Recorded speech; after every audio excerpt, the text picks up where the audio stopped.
ಮಕ್ಕಳಾದರೂ ಕೂಡ ನದಿ ತೀರಕ್ಕೆ ಬಂದು ಮಣ್ಣಿನ ಬಸವಣ್ಣನನ್ನು ಮಾಡಿ ತಣ್ಣೀರನ್ನು ಕುಡಿ ಎಂಬುದಾಗಿ ಹೇಳುತ್ತಿರಲು ಇತ್ತ ಏನಾಗಿದೆ? 5 ಜನ ಧರ್ಮಪತ್ನಿಯರಾದರೂ ಕೂಡ ಅದೇ ನದಿಯಲ್ಲಿ ಗಂಗಾ ಪೂಜೆಯನ್ನು ಮಾಡುತ್ತಿರಬೇಕಾದರೆ ಆ 5 ಜನ ಧರ್ಮಪತ್ನಿಯರಾದರೂ ಮಹಾರಾಜನಾದರೂ ಒಂದಿ ಮಾರ್ಗದ ಸಹಿತನಾಗಿ ಓಡಿ ಬಂದಿರುತ್ತಿದ್ದಾರೆ. ಆ ಮಕ್ಕಳನ್ನು ನೋಡಿ, ಅಯ್ಯ ಮಕ್ಕಳಿರ, ಮಣ್ಣಿನ ಬಸವಣ್ಣನನ್ನು ಮಾಡಿ ತಣ್ಣೀರನ್ನು ಕುಡಿ ಎಂಬುದಾಗಿ ಹೇಳಿದರೆ ಬಸವಣ್ಣನು ನೀರನ್ನು ಕುಡಿಯುತ್ತಾನೆ, ಇದು ಎಂತ ಆಟವು ಎಂಬುದಾಗಿ ಹೇಳಿದಾಗ ಆಗ 3 ಜನ ಮಕ್ಕಳಲ್ಲಿ ಮಲ್ಲಿಗೆ ಎಂಬ ಹೆಣ್ಮಗಳಾದರೂ ಕೂಡ, ಅಯ್ಯ ಮಹಾರಾಜನ ಕೇಳು, ಜಗತ್ತಿನಲ್ಲಿ ಓರ್ವ ಸ್ತ್ರೀಯು ಇನ್ನೊಬ್ಬರಿಗೆ ಋತುವನ್ನು ಒಳಗೆ ಕುಡಿಗೆ ಜನ್ಮ ನೀಡಿದೆಯಾದರೆ ಈ ಮಣ್ಣಿನ ಬಸವಣ್ಣ ತಣ್ಣೀರನ್ನು ಏಕೆ ಕುಡಿಯಬಾರದು ಎಂಬುದಾಗಿ ಹೇಳಲು ಇತ್ತ ಏನಾಗಿದೆ? ಆಗ ಮಹಾರಾಜನಾದರೂ ಬೆಚ್ಚಿ ಬಿಟ್ಟಿದ್ದಾರೆ. ಓಹೋ, ಇವು ಸಾಮಾನ್ಯವಾದ ಮಕ್ಕಳಲ್ಲ. ಆಗ ಚದುರಂಗ ಮಹಾರಾಜನಾದರೂ ಕೂಡ ಮಕ್ಕಳ ಹತ್ತಿರಕ್ಕೆ ಬಂದು, ಅಯ್ಯ ನಿಮ್ಮ ಊರು ಯಾವುದು, ನಿಮ್ಮ ಹೆಸರೇನು, ನಿಮ್ಮ ಊರು ಯಾವುದು ಎಂಬುದಾಗಿ ಕೇಳುತ್ತಿರಲು ಆಗ ಮಕ್ಕಳಾದರೂ ಕೂಡ 3 ಜನ ಮಕ್ಕಳಲ್ಲಿ ಮಲ್ಲಿಗೆ ಮಲ್ಲಮ್ಮನಾದರೂ ಕೂಡ, ಅಯ್ಯ ಮಹಾರಾಜನ ಕೇಳು, ನಮ್ಮ ವೃತ್ತಾಂತವನ್ನು ಹೇಳಬೇಕಾದರೆ 1 ಚೀಲ ಭತ್ತವನ್ನು ತರಿಸು, ನಾವು ಸುವಾಲೆಯ ರೂಪದಲ್ಲಿ ನಮ್ಮ ವೃತ್ತಾಂತವನ್ನು ಬಿತ್ತರಿಸುತ್ತೇವೆ ಎಂಬುದಾಗಿ ಹೇಳಿದ ತಕ್ಷಣ ಚಂದ್ರಂಗ ಮಹಾರಾಜನಾದರು 1 ಚೀಲ ಏನಾಗಿದೆ? ಆಗ ಮಲ್ಲಿಗೆ ಮಲ್ಲಮ್ಮನಾದರೂ ಕೂಡ ಸುವಾಲೆಯ ರೂಪದಲ್ಲಿ ತಮ್ಮ ವೃತ್ತಾಂತವನ್ನು ಅವರ ರೀತಿಯಾಗಿ ಬಿತ್ತರಿಸುತ್ತಿದ್ದಾರೆ.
ಸುವಾಲೆಯ ರೂಪದಲ್ಲಿ ಆ ಮಲ್ಲಿಗೆ ಮಲ್ಲಮ್ಮನಾದರೂ ಕೂಡ, ಅಯ್ಯ ಮಹಾರಾಜನ ಕೇಳು, ಮಕ್ಕಳಿಲ್ಲದ ರಾಜ ಮಕ್ಕಳಿಗೋಸ್ಕರವಾಗಿ ಕಾಡು ಸಿದ್ದಮ್ಮನ ತರಲಿಲ್ಲವೇ?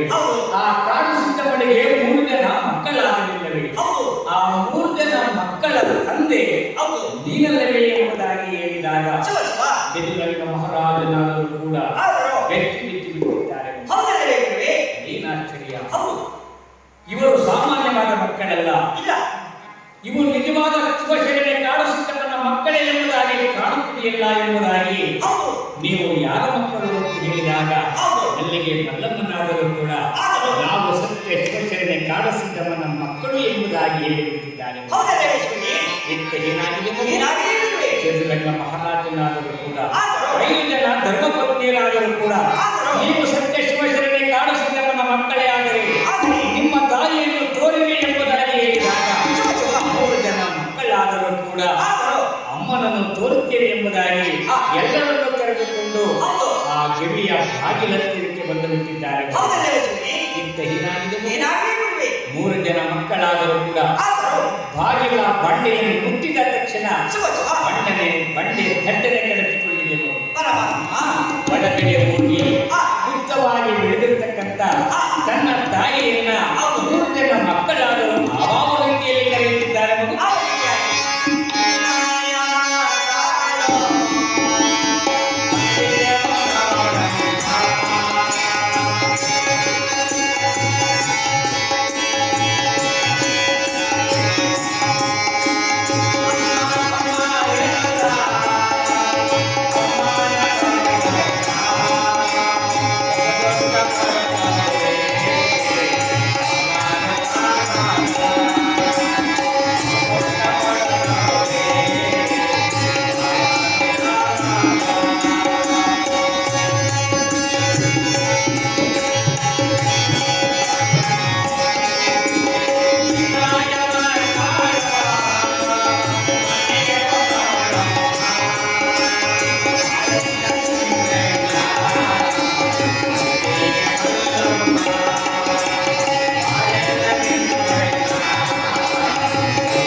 ಏನಾಗಿದೆ ಮಗು? ಏನಾಗಿದೆ ಶಿವನೇ? ಸತ್ಯ ಶಿವಶರಣೆ ಸಿದ್ಧಮಳಾದರೂ ಕೂಡ ಉತ್ತಮವಾಗಿ ಬೆಳೆದಿದ್ದವಳು ಆಗಲೇ ಉತ್ತ ಹಿಂಭಾಗವಾಗಿ ತಾನು ಎದ್ದು ನಿಂತು ಬಿಟ್ಟಿದ್ದಾಳೆ. ಏನಾಗಿದೆ ಮಗು? ಶಿವಶರಣೆ ಕಾಡು ಸಿದ್ಧಮಳಾದರೂ ಕೂಡ ನಿಂತ ತಕ್ಷಣ ಚದುರಂಗ ಮಹಾರಾಜನಾದರೂ ಆಶ್ಚರ್ಯಚಕಿತರಾಗಿ ದೀನಾಶ್ಚರ್ಯ ನನ್ನ ಪಟ್ಟದ ಅರಸಿಯಾಗಿರ್ತಕ್ಕಂಥ ಶಿವಶರಣೆ ಸಿದ್ಧಮಳಾದರೂ ಕೂಡ ಉತ್ತ ಹಿಂಭಾಗವಾಗಿ ನಿಂತು ಬಿಟ್ಟಳಲ್ಲ ಎಂಬುದಾಗಿ ಆಗ ಸಿದ್ಧಮಳ ಹತ್ತಿರ ಹೋಗಿ ಸಿದ್ಧಮಳನ್ನ ಮಾತನಾಡಿಸುತ್ತಿರಬೇಕಾದರೆ 5 ಜನ ಧರ್ಮಪತ್ನಿಯರಾದರೂ ಓಡೋಡಿ ಬಂದು ಇದೆಂತಹ ಆಶ್ಚರ್ಯ, ಯಾವುದೋ ಉತ್ತ ಹಿಂಭಾಗವಾಗಿ ಯಾರೋ ಓರ್ವ ಸ್ತ್ರೀ ಬಂದ ತಕ್ಷಣ ನಾವು ಇದನ್ನು ನಂಬಬೇಕು. ಆಗ ಮಕ್ಕಳ ಹತ್ತಿರಕ್ಕೆ ಧರ್ಮಪತ್ನಿಯರಾದರೂ ಬಂದು ನೀವು ನಿಜವಾದ ತಾಯಿಯನ್ನು ಕಂಡಿದ್ದೆ ಆದರೆ ಶಿವಶರಣೆ ಸಿದ್ಧಮ್ಮ ಮಕ್ಕಳೇ ನಿಜವಾದರೆ ಶಿವಶರಣೆ ಸಿದ್ಧಮ್ಮಳ ಎದೆಯಲ್ಲಿ ಕರೆದಂತಹ ಎದೆ ಹಾಲು ನಿಮ್ಮ ಬಾಯಿಗೆ ಬೀಳಬೇಕೆಂಬುದಾಗಿ ಕೇಳಿಬಿಟ್ಟಿದ್ದಾರೆ. ಇಂಥ ಏನಾಗಿದೆ ಮಗು? ಶಿವಶರಣೆ ಸಿದ್ಧಮ್ಮಳಾದರೂ ಕೂಡ ಅಯ್ಯೋ ಪರಮಾತ್ಮ, ಮಕ್ಕಳಿಗೆ ಜನ್ಮ ನೀಡಿ ಎಷ್ಟು ವರ್ಷಗಳಾಗಿದ್ದಾವೆ, ನನ್ನ ಎದೆ ಹಾಲೆಲ್ಲ ಒತ್ತಿ ಹೋಗಿದ್ದಾವೆ, ಈಗ ಎದೆ ಹಾಲನ್ನು ಕರೆಯಲಿ ಎಂದರೆ ಹೇಗೆ ಕರೆಯಲಿ? ಅಯ್ಯೋ ಪರಮಾತ್ಮ, ನಾನೇನು ಮಾಡಲಿ ಎಂಬುದಾಗಿ 5 ಜನ ಧರ್ಮಪತ್ನಿಯರಿಗಾದರೂ ಅಮ್ಮ, ನಾನು ಆ ಲೋಕನಾಯಕನ ಅನುಗ್ರಹದಿಂದ ನನ್ನ ಮಕ್ಕಳ ಬಾಯಿಗೆ ಎದೆ ಹಾಲನ್ನು ಕರೆಯುತ್ತೇನೆ ಎಂಬುದಾಗಿ ಹೇಳಿದಾಗ 5 ಜನ ಧರ್ಮಪತ್ನಿಯರಾದರೂ ಏನು ಹೇಳಿದ್ದಾರೆ ಮಗು? ನಾವು 7 ಪರದೆಯನ್ನು ಕಟ್ಟುತ್ತೇವೆ, 7 ಪರದೆಯಿಂದ ಆಚೆಗೆ 3 ಜನ ಮಕ್ಕಳನ್ನು ನಿಲ್ಲಿಸುತ್ತೇವೆ. ನೀನು ಕರೆದಂತಹ ಎದೆ ಹಾಲು 7 ಪರದೆಯನ್ನು ದಾಟಿ ಮಕ್ಕಳ ಬಾಯಿಗೆ ಬೀಳಬೇಕೆಂಬುದಾಗಿ ಹೇಳಿಬಿಟ್ಟಿದ್ದಾನೆ ಮಗು. 7 ಪರದೆಯನ್ನು ಕಟ್ಟಿ 7 ಪರದೆಯಿಂದ ಆಚೆಗೆ ಮಕ್ಕಳನ್ನು ನಿಲ್ಲಿಸಿ ಶಿವಶರಣೆ ಸಿದ್ಧಮ್ಮನಿಗೆ ಹೇಳಿದಾಗ ಶಿವಶರಣೆ ಸಿದ್ಧಮ್ಮಳಾದರೂ ಕೂಡ ಕಾಡು ಮಲ್ಲೇಶ್ವರನ ಧ್ಯಾನವನ್ನು ಮಾಡುತ್ತಾ ನಾನು ಪತಿವತಿಯಾಗಿದ್ದರೆ, ನಾನು ಶರಣೆಯಾಗಿದ್ದರೆ, ನಾನು ಕರೆದಂತಹ ಎದೆ ಹಾಲು ನನ್ನ ಮಕ್ಕಳ ಬಾಯಿಗೆ ಬೀಳಲಿ ಎಂಬುದಾಗಿ ಎದೆ ಹಾಲನ್ನು ಕರೆದ ತಕ್ಷಣ ಎದೆ ಹಾಲಾದರೂ ಕೂಡ 7 ಪರದೆಯಿಂದ ದಾಟಿ 3 ಜನ ಮಕ್ಕಳ ಬಾಯಿಗೆ ಥಟ್ಟನೆ ಬಿದ್ದು ಬಿಟ್ಟಿದೆ. ಇಂಥ ಏನಾಗಿದೆ ಮಗು? ಆಗ 5 ಜನ ಧರ್ಮಪತ್ನಿಯರಾದರು ಶಿವ ಶಿವ, ಇಂತಹ ಶರಣೆ ತಾಯಿ, ಇಂತಹ ಶರಣೆಯನ್ನು ಇಂದು ಮುಂದೆ ನೋಡದೆ ನಾವು ಕೆಟ್ಟ ಕೃತ್ಯವನ್ನು ಮಾಡಿದ್ದೇವೆ, ನಮ್ಮ ಅಪರಾಧಗಳನ್ನು ಮನ್ನಿಸು ಎಂಬುದಾಗಿ ಶಿವಶರಣೆ ಕಾಡು ಸಿದ್ಧಮ್ಮಳ ಪಾದಕ್ಕೆ ಏರಿ 5 ಜನ ಧರ್ಮಪತ್ನಿಯರಾದರೂ ಕೂಡ ಮಹಾರಾಜನನ್ನ ಕರೆದುಕೊಂಡು ಸಿದ್ಧಮ್ಮಳನ್ನ ಕರೆದುಕೊಂಡು 3 ಜನ ಮಕ್ಕಳನ್ನು ಕರೆದುಕೊಂಡು ಕಾಡು ಮಲ್ಲೇಶ್ವರನ ದೇವಸ್ಥಾನಕ್ಕೆ ಬಂದು ಯಾವ ರೀತಿಯಾಗಿ ಮಲ್ಲೇಶ್ವರನ ಧ್ಯಾನವನ್ನು ಮಾಡುತ್ತಿದ್ದಾರೆ.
ಶಿವಶರಣೆ ಕಾಡು ಸಿದ್ಧಮ್ಮಳು ಧರ್ಮಪತ್ನಿಯರು ಮಕ್ಕಳು ಚತುರಂಗ ಮಹಾರಾಜರು ಎಲ್ಲರೂ ಸೇರಿ ಮಲ್ಲೇಶ್ವರನ ಧ್ಯಾನವನ್ನು ಮಾಡಿ ತದನಂತರವಾಗಿ ಆ ಚತುರಂಗ ಮಹಾರಾಜನಾದರೂ ಕೂಡ ಮಂದಿ ಮಾರ್ಬಲ ಸಹಿತನಾಗಿ ತನ್ನ ದುರಾವತಿ ನಗರಕ್ಕೆ ಆ ರೀತಿಯಾಗಿ ಬಂದಿದ್ದಾರೆ.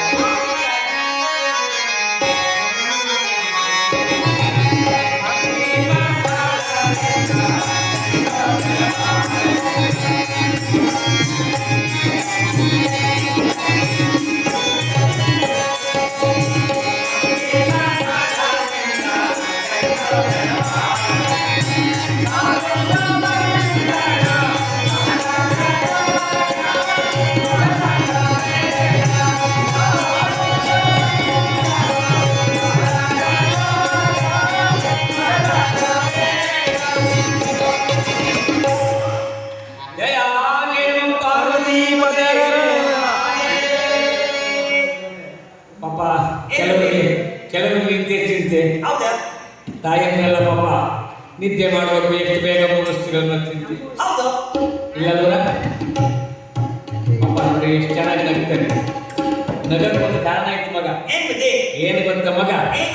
ಅಕ್ಕನ ಮಕ್ಕಳ ಕಲ್ಲಂಕ ಮಾಡಿದೈತೆ ಅಕ್ಕಂಕೆಯ ಸೌರಭೀತೈತೆ. ಅಕ್ಕನ ಮಕ್ಕಳ ಕಲ್ಲಂಕ ಮಾಡಿದೈತೆ ಅಕ್ಕಂಕೆ ಅದಕ್ಕೆ ಬಹಳ ಖುಷಿ ಆಗಿದೆ. ಕೆಲವರು ಮಾತಾಡ್ಕೊಂತಾರೆ ನೀವು 3 ತಿಂಗಳಿಂದ ಬಂದಿಲ್ವಲ್ಲ ಅಂತ. ನಿಜವಾಗ್ಲೂ ಬರುತ್ತೆ. ಇವತ್ತು ಭಗವಂತನ ಧ್ಯಾನ ಮಾಡಿ ಕ್ಷೇತ್ರದ ಅಧಿಪತಿಯಾಗಿರ್ತಕ್ಕಂಥ ರಂಗನಾಥ ಸ್ವಾಮಿಯವರ ಸನ್ನಿಧಿಯಲ್ಲಿ ಭಗವಂತನ ಕೀರ್ತನೆಯನ್ನು ಕೇಳ್ತಾ ಇದ್ದೀರಾ. ನಿಮ್ಮೆಲ್ಲರಿಗೂ ಭಗವಂತ ಒಳ್ಳೇದು ಮಾಡಲಿ. ಯಾಕೆಂದರೆ ಇಂಥ ಸನ್ನಿಧಿಯಲ್ಲಿ ಪೂಜೆ ಪುರಸ್ಕಾರಗಳನ್ನ ಧ್ಯಾನ ಮಾಡಿದಾಗ ದೇವರಾಣಗೂ ಭಗವಂತ ನಿಮ್ಗೆ ಒಳ್ಳೇದು ಮಾಡ್ತಾನೆ. ಯಾಕಂದರೆ ಒಬ್ಬ ಮಹಾರಾಜ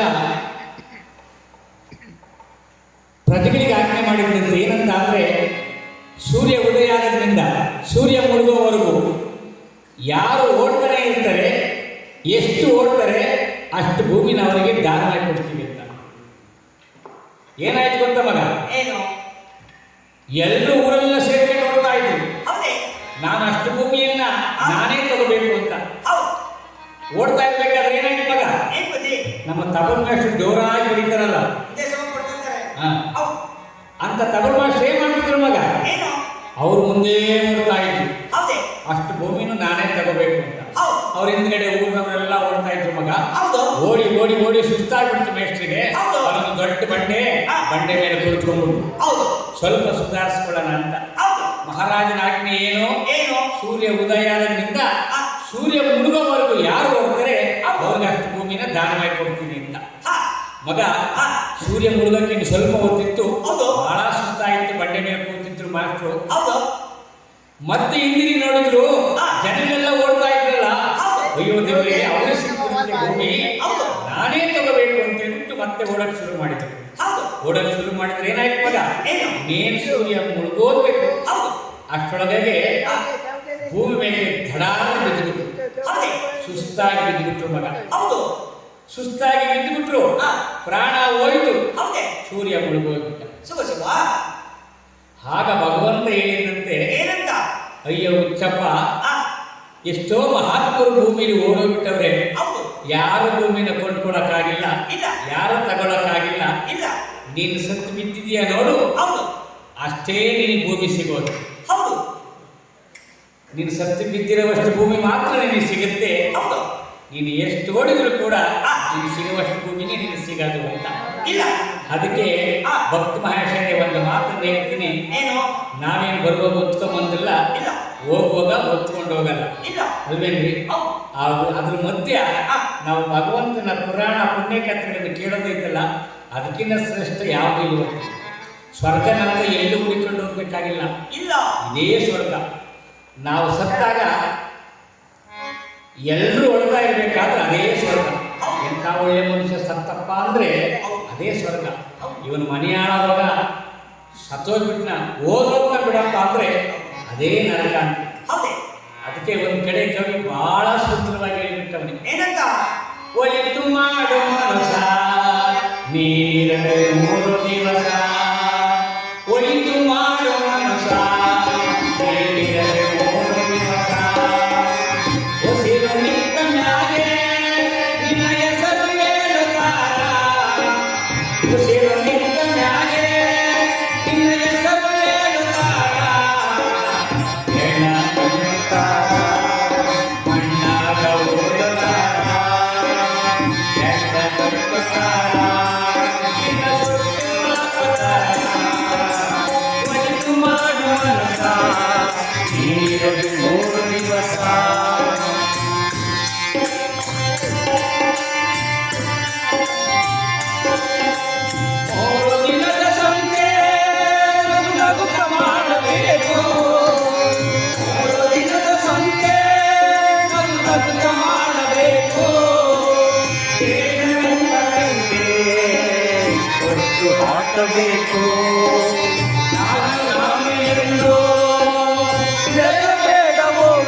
ರಸ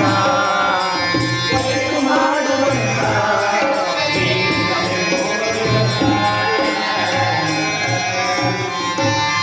ಅದಕ್ಕೋಸ್ಕರವಾಗಿ ಇಂಥ ಭಗವಂತನ ಪುರಾಣ ಪುಣ್ಯಕಥೆಗಳಲ್ಲಿ ಭಾಗಿಯಾದರೆ ಭಗವಂತ ದೇವರಾಣಗಳು ನಿಮಗೆ ಒಳ್ಳೇದು ಮಾಡ್ತಾನೆ ಅಂತ ಹೇಳ್ತಾ ಇನ್ನೊಂದೇ ಒಂದು ದೃಶ್ಯದೊಂದಿಗೆ ನಮ್ಮ ಕಥಾಭಾಗ ಮುಕ್ತಾಯಗೊಳ್ತಾ ಇದೆ.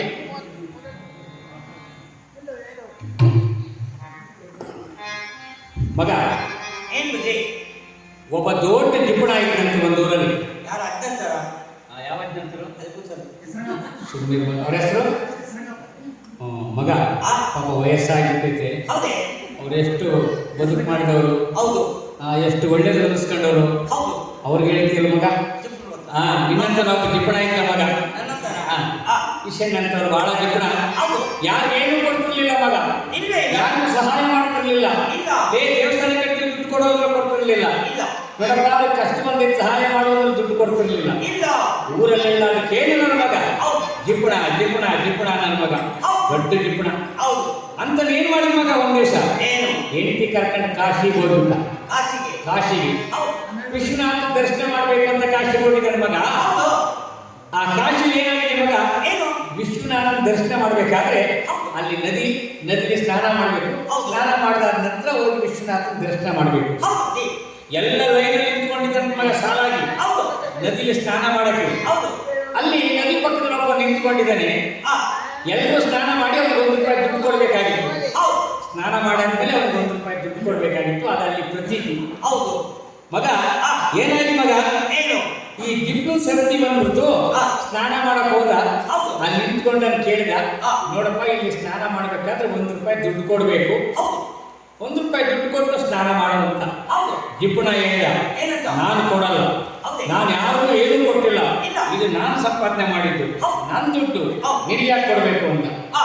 ಇಲ್ಲಿ ಪ್ರತೀತಿ ಕಣೆಯ, ನೀನು ಸ್ನಾನ ಮಾಡಬೇಕು ಅಂದ್ರೆ ₹1 ದುಡ್ಡು ಕೊಡಬೇಕು. ಹೌದು. ಇಲ್ಲ ನಾನು ಕೊಡಲ್ಲ. ಆ. ಅದಕ್ಕೆ ಅವನು ಹೇಳಿದ, ನೀನು ಕೊಡದ್ಮೇಲೆ ಇಲ್ಲಿ ಸ್ನಾನ ಮಾಡಕ್ ಬಿಡಲ್ಲ ನಿನ್ನ. ಹೌದೇ? ಜಿಪುಣ ಏನ್ ಹೇಳಿದ ಮಗ, ಏನು?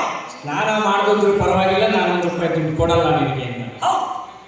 ಸ್ನಾನ ಮಾಡಿದ್ರು ದೇವ್ರ ದರ್ಶನಕ್ಕೆ ಬಿಡಲ್ಲ ಕಣೆ ಅಂದ್ರು. ಹೌದು. ದೇವ್ರ ದರ್ಶನ ಮಾಡೋದೇ ಬೇಡ ಅಂದ ಜಿಪುಣ. ಹೌದೇ? ನೋಡ್ರಿ ಎಂತ ಜಿಪುಣ. ಹೌದು. ಹೀಗಿರ್ಬೇಕಾದ್ರೆ ಏನಾದ್ ಮಗ, ಏನು? ಕಾಶಿ ವಿಶ್ವನಾಥ ಯೋಚನೆ ಮಾಡಿದ ಭಗವಂತ, ಇವನ ಎಂತ ಜಿಪುಣಪ್ಪ ನೀನು ಅಂತ ಹೇಳ್ಬಿಟ್ಟು ಭಗವಂತನೇ ಮುದುಕನಾಗಿ ಬಂದ. ಹೌದು. ಮುದುಕನಾಗಿ ಬಂದು ಹೌದು. ಆ ಜಿಪುಣನ ಹತ್ರಕ್ಕೆ ಬಂದು ಕೇಳ್ತೇನೆ, ಏನಂತ? ಲೇ ಯಜಮಾನ, ನಾನು 5-6 ದಿವಸ ಆಗಿತ್ತು ಊಟ ಮಾಡಿ, ಹೌದು. ನನಗೆ ಹೊಟ್ಟೆ ಬಹಳ ಹಸಿತೈತಪ್ಪ, ಎಲ್ಲಾರ ಊಟ ಕೊಡಿಸ್ಬಾರು ಅಂತ ಕೇಳಿದ. ಹೌದು. ನಾನು ನಿನಗೆ ಊಟ ಕೊಡ್ಸಕ್ಕೆ, ಹೌದೇ? ನಾನು ಯಾರಿಗೇನು ಕೊಡಿಸಿಲ್ಲ, ಇಲ್ಲ. ನನ್ನ ದುಡ್ಡು ನಾನೇ ಅನುಭವಿಸ್ಬೇಕು, ನಾನು ಯಾರಿಗೂ ಕೊಡ್ಸಲ್ಲ ಅಂತ ನನಗೆ. ಹೌದು. ಭಗವಂತ ಹೇಳ್ದ, ಅಯ್ಯೋ ಎಂತ ಜಿಪ್ಪುನಪ್ಪ, ನೀನು ಕೊಡಿಸಿದ್ರು ಪರವಾಗಿಲ್ಲ, ಹೌದು. ನನಗೆ ಟೀ ಅಂಗಡಿನೊಬ್ಬ ಪರಿಚಯ ಇದ್ದಾನೆ, ಹೌದು. ಇಬ್ಬರು ಟೀ ಕುಡಿಯೋದು ಬಾ ಅಂತ ಕೇಳಿದ ಭಗವಂತ. ಹೌದು. ನಡಿ ಹೋಗೋದಂತ ಜಿಪ್ಪುನ ಭಗವಂತನಿಂದೇ ಹೋದ. ಅಲ್ಲಿ ಟೀ ಅಂಗಡಿಯಲ್ಲಿ ಇಬ್ಬರು ಟೀ ಕುಡಿದ್ರು. ಹೌದು. ಭಗವಂತ ಹತ್ರ ದುಡ್ಡಿರ್ಲಿಲ್ಲ. ಹೌದು. ಆಗ ಜಿಪ್ಪನಿಗೆ ಹೇಳಿದ, ಹೌದು. ನನ್ನ ಹತ್ರ ದುಡ್ಡಿಲ್ಲ, ಆ. ಯಾವತ್ತಾದ್ರೂ ಒಂದಿನ ಬಂದು ಆ. ಈ ಟೀ ಅಂಗಡಿಗೆ ದುಡ್ಡು ಕೊಡಪ್ಪ ₹1 ಹೌದು. ಅಂತ ಭಗವಂತ ಹೇಳಿದ. ಹೌದು. ಜಿಪ್ಪಣ ಏನ್ ಮಾಡಿದ ಮಗ, ಏನ್ ಮಾಡ್ದ? ನಾನು ಮತ್ತೆ ಕಾಶಿಗೆ ಬಂದ್ರೆ ತಾನೇ ದುಡ್ಡು ಕೊಡೋದು ಹೌದೇ? ಅಂತ ಹೇಳಿ ಆ. ಆಯ್ತು ಯಾವಾಗ ಕೊಟ್ರಾಗತ್ತೆ ಅಂತ ಹೇಳ್ಬಿಟ್ಟು ಆ. ಹೆಂಡತಿ ಕರ್ಕೊಂಡು ಊರಿಗೆ ಬಂದ. ಹೌದು. ಊರಿಗೆ ಬಂದಾಗ್ತಲೇ ಏನಾಯ್ತು ಮಗ, ಏನು? 3 ತಿಂಗಳು ಕಳೆದಾದ್ಮೇಲೆ ಭಗವಂತ ಆ ಜಿಪ್ಪನ ಮನೆ ಹತ್ರ ಬಂದ. ಹೌದು. ಲೇ ಜಿಪ್ಪಣ, ಆ. ನಾವು ಕಾಶಿ ಟೀ ಕುಡಿದ್ವಲ್ಲ, ಹೌದು. ₹1 ದುಡ್ಡು ಕೊಡಪ್ಪ. ಹೌದು. ಆಗ ಆ ಜಿಪ್ಪಣ ಇಲ್ಲ ಅಂದ, ಹೌದೇ? ನಾನು ಕೊಡಲ್ಲ ಅಂದ. ಹೌದೇ? ಮತ್ತೆ 3 ತಿಂಗಳು ಬಿಟ್ಕೊಂಬಂದ, ನಾನು ಕೊಡಲ್ಲ ಅಂದ. ಹೌದು. ಮತ್ತೆ 3 ತಿಂಗಳು ಬಿಟ್ಕೊಂಬಂದ ಭಗವಂತ. ಹೌದು. ಬರ್ತಾ ಇದ್ದ ಭಗವಂತ ಹೌದು. ಜಿಪ್ಪಣ ನೋಡ್ಬಿಟ್ಟ ಮನೆ ಬಾಗಿಲಲ್ಲಿ, ಹೌದು. ಈ ಕಾಶಿ ಮುದುಕಪ್ಪ ಬರ್ತಾ ಇದ್ದಾನೆ, ಹೌದು. ₹1 ನನ್ನ ಹತ್ರ ಬಿಡಲ್ವಲ್ಲ, ಏನ್ ಮಾಡೋದು ಅಂತ ತಿಳ್ಬಿಟ್ಟು ಆ. ಓಡೋಗಿ ಹೆಂಡತಿಗೆ ಹೇಳಿದ, ಏನಂತ? ನನ್ನ ಸಂತಾನ ಮಂಚದ ಮೇಲೆ ಮಲಿಕೆಂತೀನಿ, ಹೌದು. ನೀನು ಮಂಚದ ಕೆಳಗೆ ಕೂತ್ಕೊಂಡು ಗೋಳಾಡ್ತಾ ಇರು. ಹೌದು. ಆ ಮುದುಕ ಓಡೋಗ್ಬಿಡ್ತಾನೆ ಅಂತ. ಹೌದೇ? ಓಡ್ ಬಂದು ಸತ್ತನಾಗಿ ಮಂಚದ ಮೇಲೆ ಮಲಗೇನೆ, ಆ. ಹೆಂಡತಿ ಕೆಳಗಡೆ ಗೋಳಾಡ್ತಿದ್ದಾಳೆ. ಹೌದು. ಅಯ್ಯೋ ದೇವ್ರಿ, ನನ್ನ ಗಂಡ ಸತ್ತೋಗ್ಬಿಟ್ಟಲ್ಲಪ್ಪ ಅಂತ. ಈ ಚೆನ್ನಾಗಿದ್ದ. ಹಾ. ಆ. ಮಗ ಆ. ಭಗವಂತ ಬಂದ, ಹೌದು. ಯಾರಮ್ಮ ಒಳಗಡೆ ಏನ್ ಮಾಡ್ತಾ ಇದ್ದೀರಾ ಅಂತ. ಹೌದು. ಆ ಹೆಂಡತಿ ಅಳುತ್ತಲೇ ಬಂದ್ಬಿಟ್ಲು, ಅಯ್ಯೋ ಮುದುಕಪ್ಪ, ಈಗ ತಾನೇ ನಿಮ್ಗೆ ₹1 ದುಡ್ಡು ಕೊಡಬೇಕು ಅಂತಿದ್ರು, ನಮ್ಮ ಯಜಮಾನರು ಅನ್ಯಾಯ ಮಾಡಿ ಸತ್ತು ಹೋಗ್ಬಿಟ್ರಲ್ಲಪ್ಪ. ಹಾಗೆ ಸತ್ತೋದ್ನ? ಭಗವಂತ ಯೋಚನೆ ಮಾಡಿದ, ಎಲ್ಲ ಇವರ ಎಂತ ನಾಟಕ ಆಡ್ತಾ ಇದ್ದೀರಾ ಅಂತ ಹೇಳ್ಬಿಟ್ಟು, ಹೌದು. ಅಲ್ಲ ನಿನ್ ಗಂಡ ಸತ್ತೋದ್ನೇನಮ್ಮ. ಹೌದೇ? ಹೌದು ಸ್ವಾಮಿ, ಸತ್ತೋದು. ಊರವರಿಗೆಲ್ಲ ಗೊತ್ತಾ? ಯಾರಿಗೂ ಗೊತ್ತಿಲ್ಲ ಸ್ವಾಮಿ. ಹೌದು ಓ ನಿಲ್ಲಮ್ಮ, ನಾನು ಊರವರಿಗೆಲ್ಲ ಹೇಳಿ ಬರ್ತೀನಿ ಅಂತ ಭಗವಂತ ಊರವರಿಗೆಲ್ಲ ಹೇಳಿಬಿಟ್ಟು ಹೌದು ಎಲ್ಲರೂ ಬಂದ್ಬಿಟ್ಟವ್ರೆ. ಹೌದು ಸತ್ತೋದ ಅಂತ ಹೇಳ್ಬಿಟ್ಟು ಬಿದಿರ್ತಂದು ಚಟ್ಟ ಕಟ್ತಾ ಇದ್ದಾರೆ, ಹೌದು. ಬೆಂಕಿ ಹಾಕಿಯವರೆ, ಹೌದು. ನೆಂಟಿಷ್ಟೆಲ್ಲ ಬಂದ್ಬಿಟ್ಟವ್ರೆ. ಹೌದು ಈಕೆ ಗೋಳಾಡ್ತಾ ಇದ್ದಾಳೆ. ಹೌದು. ಸತ್ತನ ಮಂಚದ ಮೇಲೆ ಮಲಗಿಬಿಟ್ಟವನೇ ಯಜಮಾನ. ಹೌದು ಭಗವಂತ ಏನ್ ಮಾಡಿದ ಮಗ? ಏನ್ ಮಾಡಿರೋ? ಆ ಹೆಂಡತಿನ ಅವಯಮ್ಮನ ಈಚೆಗಡೆ ಕರೆದು ಹೌದು ಒಳಗಡೆ ಹೋಗಿ ಮಂಚದ ಮೇಲೆ ಆ, ಜಿಪ್ರನಿಗೆ ಹೇಳಿದ ಭಗವಂತ, ಏನಂತ? ನೋಡಿ ಇದು ಒಂದನೇ ಅವಕಾಶ, ಹೌದು ನೀನು ₹1 ದುಡ್ಡು ಕೊಡೋದು ಬೇಡ, ಹೌದು ಕೊಡ್ತೀನಂತ ಒಂದ್ಸರಿ ಹೇಳು, ಆ, ಈಗಲೂ ನೀನು ಬದುಕಿಸ್ತೀನಿ ಅಂತ. ಹೌದು ಮಂಚದ ಮೇಲೆ ಮನೆ ಕಂಡು ಏನಂತ ಮಗ? ಏನಂತ? ಹೌದು ಓಹೋ, ನಿನ್ನ ಬದುಕ್ಸಕ್ಕಾಗಲ್ಲ, ಇಡೀ ಹೆಣ ಹೌದು. ಚಟ್ಟದ ಮೇಲೆ ಕೂರಿಸ್ಬಿಟ್ಟವ್ರೆ, ಹೆಣ ಹೊತ್ಕೊಂಡು ಹೋಗ್ತಾ ಇದ್ದಾರೆ, ಹೌದು. ಗುಂಡಿ ತೆಗಿತಾ ಇದ್ದಾರೆ. ಹೌದು ಭಗವಂತ ಏನ್ ಮಾಡ್ದ? ಯಾರು ಗೊತ್ತಾಗದಂಗೆ ಹೋಗಿ ಚಟ್ಟದ ಮೇಲೆ ಕುಳಿತುಕೊಂಡು, ಹೌದು. ಲೇ ಜಿಪುಣ, ಆ. ಇದು ಎರಡನೇ ಅವಕಾಶ, ಹೌದೇ ನೀನು ₹1 ದುಡ್ಡು ಕೊಡೋದು ಬೇಡ, ಹೌದು. ಕೊಡ್ತೀನಂತ ಒಂದ್ಸರಿ ಹೇಳು, ಹೌದು. ಈಗಲೂ ನೀನು ಬದುಕಿಸ್ತೀನಿ. ಹೌದು ಚಟ್ಟದ ಮೇಲೆ ಮನೆ ಕಂಡು ಜಿಪುಣ ಏನಂದ ಮಗ? ಏನೋ? ಹೌದು ಓಹೋ, ಆ. ನೀನು ಬದುಕ್ಸಕ್ಕಾಗಲ್ಲ, ಇಲ್ಲ ಗುಂಡಿ ತಗೊಂಡೋಗ್ಯಾರೆ, ಆ. ಗುಂಡಿ ಪೂಜೆ ಮಾಡ್ಯಾರೆ, ಹೌದು. ಗುಂಡಿ ಒಳಗೆ ಹೆಣ ಇಟ್ಬಿಟ್ಟವ್ರೆ, ಹೌದು. ಎಲ್ಲರೂ ಮಣ್ಣಾಕ್ಬೇಕಲ್ಲ. ಹೌದು. ಭಗವಂತ ಹೇಳ್ದ, ಏನಂತ? ಏನಿಲ್ಲಪ್ಪ, ಯಾರು ಮಣ್ಣಾಕ್ಬೇಡ್ರಿ, ಹೌದು. ನಾನು ನಂದೊಂದು ಶಾಸ್ತ್ರ ಇದೆ ಮಾಡ್ಬರ್ತೀನಿ ಅಂತ ಗುಂಡಿ ಒಳಗಡೆ ಇಳ್ದ. ಹೌದು ಭಗವಂತ ಇಳಿದು ಏನ್ ಮಾಡ್ದ? ಏನ್ ಮಾಡ್ದ? ಲೇ ಜಿಪುಣ, ಅನ್ಯಾಯವಾಗಿ ಸಾಹಿತ್ಯ, ಹೌದು. ಇದು 3ನೇ ಅವಕಾಶ, ಹೌದು. ನೀನು ₹1 ದುಡ್ಡು ಕೊಡೋದು ಬೇಡ, ಹೌದು. ಕೊಡ್ತೀನಂತ ಒಂದ್ಸರಿ ಹೇಳು, ಹೌದು. ಈಗಲೂ ನೀನು ಬದುಕಿಸ್ತೀನಿ. ಹೌದು. ಗುಂಡಿ ಒಳಗೆ ಮನೆ ಕಂಡು ಏನಂದ ಮಗ? ಏನೋ? ಆಗ ಭಗವಂತ ಏನಂದ ಮಗ? ಏನು? ಹಾಕಿ ಮಣ್ಣ ಅಂತ. ಹೌದು ಮಣ್ಣು ಹಾಕಿ ಹೌದು ಏನು ಹೊತ್ಕೊಂಡು ಹೋದ ಅವನು? ಮಣ್ಣು ಏನ ಹೊತ್ಕೊಂಡು ಹೋದ್ ನಿಮ್ಗೆ? ಇಲ್ಲ ಅದಕ್ಕೋಸ್ಕರವಾಗಿ ನಾವು ಯಾವತ್ತು ಕಥೆ ಕೇಳೋದ್ರಲ್ಲಾಗಲಿ, ದುಡ್ಡು ದಾನ ಮಾಡೋದ್ರಲ್ಲಾಗಲಿ ಜಿಪುಟ್ಟನ ಹಾಡಬಾರ್ದು ಅಂತ ಹೇಳ್ತಾ, ಅದಕ್ಕೆ ಯಾವಾಗ ದೇವರು ಧ್ಯಾನ ಮಾಡ್ತಿರ್ಬೇಕಂತೆ. ಕೇಳೋ ಜ್ಞಾನ ಶಿವ ಧ್ಯಾನ ಮಾಡಣ್ಣ, ನಿನ್ನೊಳಗ ನೀನು ತಿಳಿದು ನೋಡಣ್ಣ, ನಿನ್ನೊಳಗ ನೀನು ತಿಳಿದು ನೋಡಣ್ಣ. ಜ್ಞಾನ ಶಿವ ಧ್ಯಾನ ಮಾಡಣ್ಣ, ನಿನ್ನೊಳಗ ನೀನು ತಿಳಿದು ನೋಡಣ್ಣ, ನಿನ್ನೊಳಗ ನೀನು ತಿಳಿದು ನೋಡಣ್ಣ.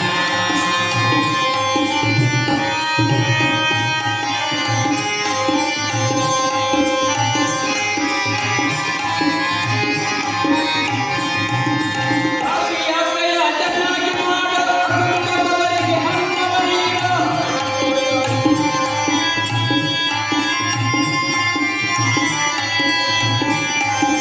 ಕಾಶಿ ಯಾತ್ರೆಯ ಚೆನ್ನಾಗಿ ಮಾಡು, ಹಸಿದು ಬಂದವರಿಗೆ ಅನ್ನವ ನೀಡು. ದಾನ ಧರ್ಮದ ನಿತ್ಯದಿ ಮಾಡಣ್ಣ, ನಿನ್ನೊಳಗ ನೀನು ತಿಳಿದು ನೋಡಣ್ಣ, ನಿನ್ನೊಳಗ ನೀನು ತಿಳಿದು ನೋಡಣ್ಣ. ಜ್ಞಾನ ಶಿವ ಧ್ಯಾನ ಮಾಡಣ್ಣ,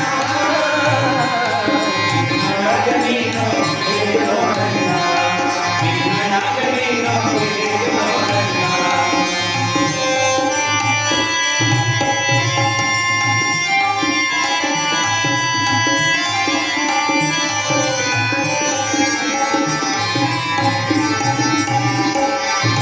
ತಂದೆ ತಾಯಿಯ ಸೇವೆಯ ಮಾಡು, ಲಾಭವ ನೋಡಿ ವ್ಯವಹಾರ ಮಾಡು.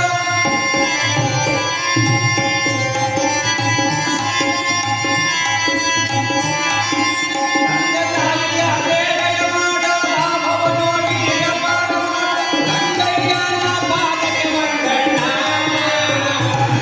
ನಿನ್ನೊಳಗ ನೀನು ತಿಳಿದು ನೋಡಣ್ಣ, ನಿನ್ನೊಳಗ ನೀನು ತಿಳಿದು ನೋಡಣ್ಣ. ಜ್ಞಾನ ಶಿವ ಧ್ಯಾನ ಮಾಡಣ್ಣ, ನಿನ್ನೊಳಗ ನೀನು ತಿಳಿದು ನೋಡಣ್ಣ, ನಿನ್ನೊಳಗ ನೀನು ತಿಳಿದು ನೋಡಣ್ಣ, ನಿನ್ನೊಳಗ ನೀನು ತಿಳಿದು ನೋಡಣ್ಣ. ಜಯ ಜಯ ಪಾರ್ವತಿ ಮತೆ.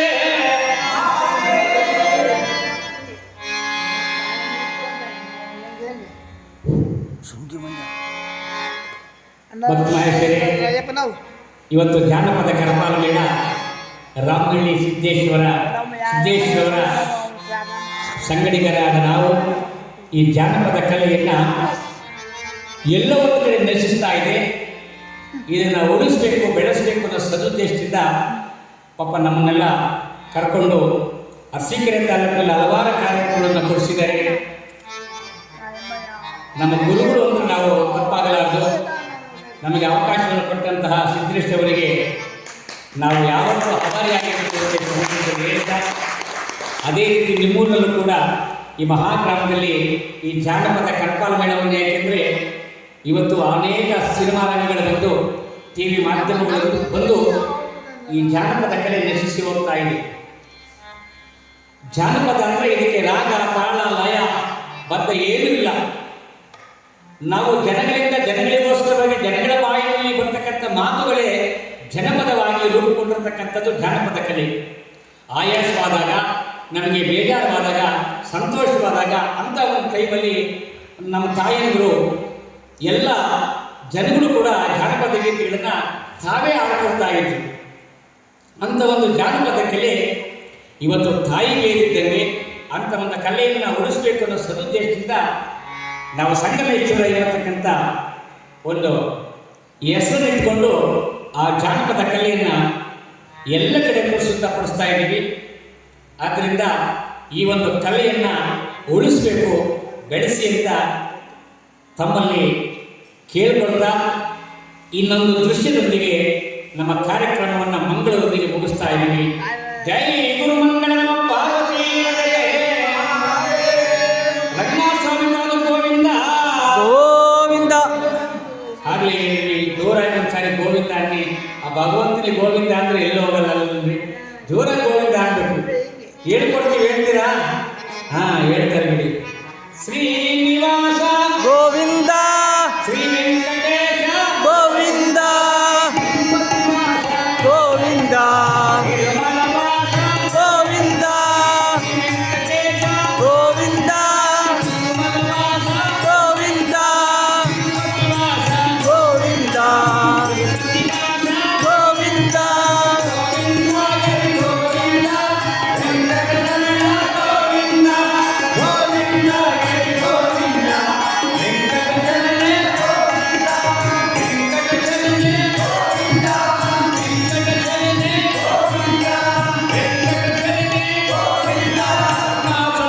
ಗೋವಿಂದ, ಗೋವಿಂದ.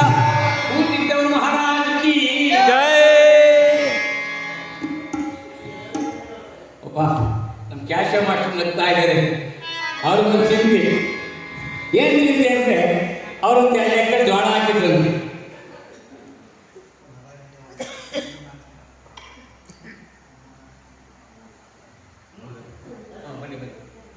ಕಲಾವಿದರು ವೇದಿಕೆಗೆ ಬನ್ನಿ, ದಯಮಾಡಿ ಬನ್ನಿ ಬನ್ನಿ.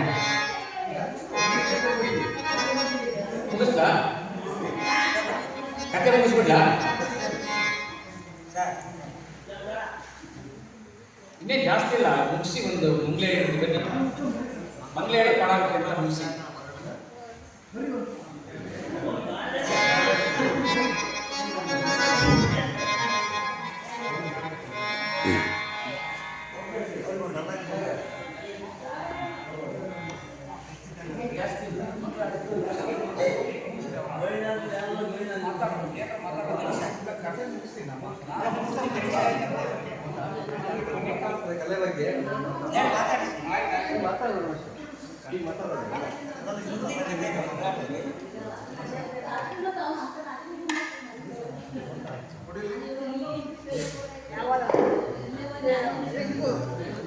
ಹಲೋ,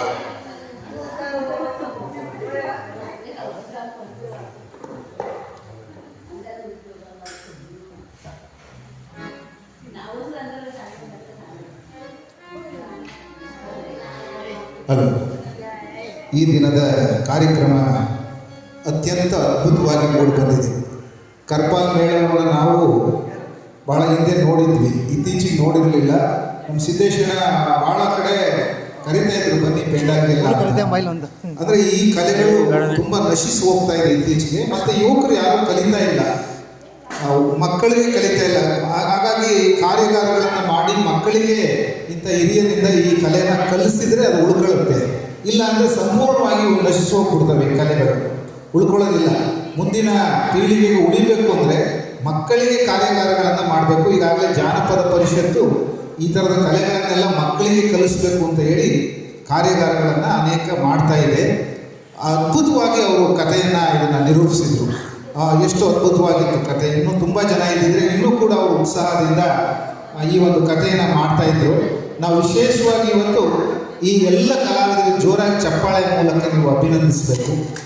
ಕಡಿಮೆ ಜನ ಇದ್ರೂ ಕೂಡ ನೀವೆಲ್ಲರೂ ಕೂಡ ಭಾಳ ಸಂತೋಷದಿಂದ ಆ ಕಥೆನ ಕೇಳಿದ್ದೀರ. ಇತ್ತೀಚಿನ ದಿನಗಳಲ್ಲಿ ಏನಾಗಿದೆ ಅಂದರೆ ಒಳ್ಳೆ ಕಾರ್ಯಕ್ರಮಗಳಿಗೆ ಜನ ಕೂಡಿಸೋದೇ ಸವಾಲಾಗ್ತಾ ಇದೆ. ಎಲ್ಲ ಊರುಗಳಲ್ಲೂ ನಗರ ಪ್ರದೇಶಗಳಲ್ಲೂ ಅಷ್ಟೇ.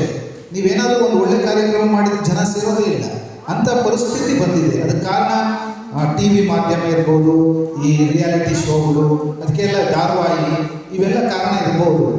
ಹಿಂದೆ ಜನ ಆಸ್ವಾದಿಸಿದಷ್ಟು ಇವಾಗ ಆಸ್ವಾದಿಸಲ್ಲ. ಅದು ಮತ್ತೆ ಬರುತ್ತೆ, ಅದೇನೂ ಆಗೋದಿಲ್ಲ. ಕೆಲವು ಸಮಯ ಕಳೆದ ಮೇಲೆ ಮತ್ತೆ ವಾಪಸ್ ಬರುತ್ತೆ.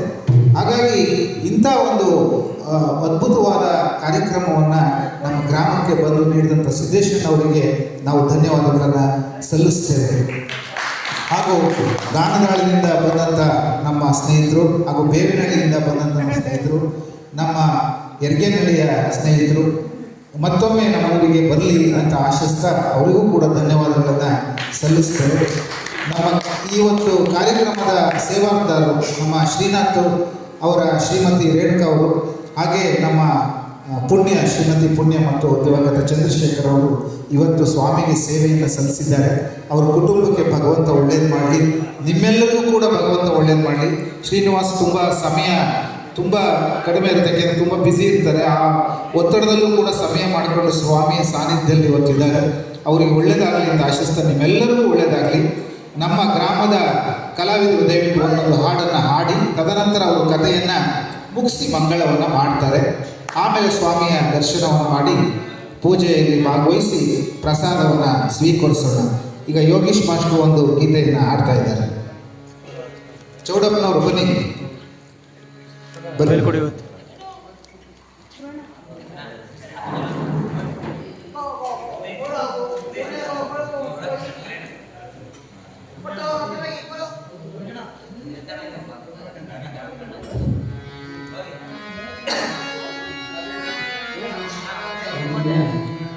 ನೋಡೋಣ, ಇಷ್ಟೇ ಜಾಸ್ತಿ ಜೂಮ್ ಮಾಡಿದ್ರೆ ಅಷ್ಟು ಕಾಣಲ್ಲ.